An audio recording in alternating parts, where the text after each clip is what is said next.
اس دن جب میں رات کو بستر پر لیٹی تو یہ واقعہ بار بار میرے ذہن میں گھوم رہا تھا۔ اس وقت تو سب کچھ میرے لیے شرمندگی کا باعث تھا، لیکن اب ان لمحوں کو یاد کرنا تھوڑا ڈر لگ رہا تھا۔ مجھے پتہ ہی نہ چلا کہ کب نیند نے مجھے اپنی آغوش میں لے لیا۔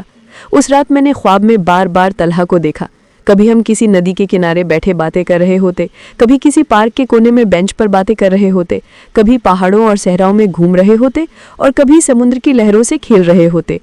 اس رات میں نے اور طلحہ نے مل کر خوابوں میں پوری دنیا کی سیر کی۔ صبح جب آنکھ کھلی تو خواب کے سارے مناظر میرے ذہن میں نقش تھے۔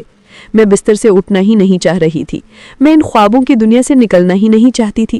مجھے علم ہی نہیں کہ ایسا کیوں تھا، پر جو بھی تھا بہت پرلطف تھا۔ دوسری شام جب طلحہ ہمارے گھر پہنچے، میں ابھی نہا کر نکلی تھی۔ میرے بال ابھی گیلے تھے اور ان سے پانی گرتا ہوا محسوس ہو رہا تھا۔ طلحہ تب تک اندر آ گیا تھا۔ میں تو طلحہ کو اپنے خوابوں میں پہلے ہی بسا چکی تھی، لیکن اس شام مجھے لگا جیسے طلحہ کے دل میں بھی اب کچھ خاص چل رہا ہے۔ دوران اسٹڈی میرے دل میں عجیب عجیب خیالات جنم لے رہے تھے۔ میں نہیں جانتی تھی کہ محبت کیا ہوتی ہے، مگر اتنا ضرور تھا کہ طلحہ کی موجودگی مجھے مدوش کر رہی تھی۔ یہ احساسات میرے لیے بالکل نئے تھے۔ ایک انوکھا سا سرور تھا جو میں نے پہلے کبھی محسوس نہیں کیا تھا۔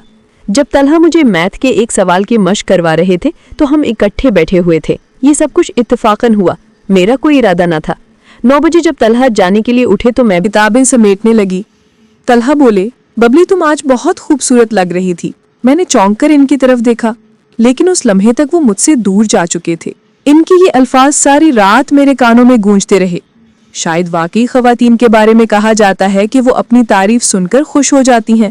میں بھی ساری رات اسی خیال میں رہی اور خود کو بہت خاص محسوس کرتی رہی۔ اگلے دن بھی طلحہ وقت پر آ گئے۔ ابھی ہماری اسٹڈی شروع ہوئی تھی کہ اچانک بجلی چلی گئی۔ میں اٹھی کہ موم بتی جلا لاؤں، مگر طلحہ نے میرا ہاتھ پکڑ لیا اور بولے بیٹھ جاؤ، ہم نے کون سا موتیوں کی مالا پرونی ہے، ایسے ہی بیٹھ کر پڑھو، تھوڑی دیر میں بجلی آ جائے گی۔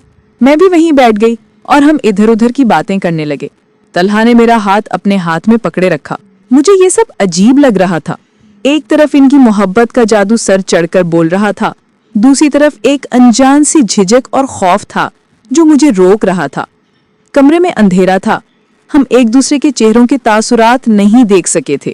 حقیقت یہ ہے کہ طلحہ نے ہاتھ میرا پکڑا تھا اور مجھے ڈر نہیں لگ رہا تھا، لیکن اگر ان کی جگہ کوئی اور ہوتا تو شاید میں فوراً اپنا ہاتھ چھڑا لیتی۔ طلحہ کے لیے مگر میں پہلے ہی سب کچھ ہار چکی تھی۔ پھر بھی دل میں ایک عجیب سی بے چینی تھی۔ اس بے چینی میں میں نے طلحہ کا ہاتھ چھوڑا اور ٹوائلٹ جانے کا بہانہ بنایا۔ جیسے ہی میں اٹھ کر چلنے لگی، اچانک میرے قدم ڈگمگا گئے۔ اس لمحے طلحہ نے فوراً ہاتھ بڑھا کر مجھے سنبھال لیا اور میں گرنے سے بچ گئی۔ میں بہت نروس ہو گئی تھی، اس لیے جلدی سے ٹوائلٹ کی طرف بھاگ گئی۔ وہاں جا کر میں نے ٹھنڈے پانی سے منہ پر چھینٹے مارے تاکہ دل کی دھڑکن کچھ نارمل ہو سکے۔ ابھی میں ٹوائلٹ میں ہی تھی کہ بجلی واپس آ گئی۔ جب میں ڈرائنگ روم میں آئی تو طلحہ وہاں نہیں تھے۔ مجھے ایک پل کے لیے پریشانی ہوئی کہ وہ بغیر بتائے کیسے چلے گئے۔ اسی وقت اماں ڈرائنگ روم میں آئیں اور بتایا، طلحہ کہہ رہا تھا کہ اس کے سر میں درد ہو رہا ہے اور بجلی بھی نہیں ہے، اس لیے وہ گھر جا رہا ہے۔ میں نے خاموشی سے کتابیں سمیٹی اور اپنے کمرے میں آ گئی۔ میری سوچوں کا محور بس طلحہ ہی تھے۔ انہی خیالات میں کھوئی رہی اور صبح تک طلحہ کی یاد میں مشغول رہی۔ شام ہونے سے پہلے ہی میں بے چینی سے وقت کے گزرنے کا انتظار کرنے لگی۔ دل میں ایک انجانی سی تڑپ کی، بس یہ جاننا چاہتی تھی کہ آج طلحہ کیسے برتاؤ کریں گے، لیکن وقت مقررہ پر بھی وہ نہیں آئے۔ میں ہر لمحہ دروازے کی طرف دیکھتی رہی، لیکن میرا انتظار ہی رہا۔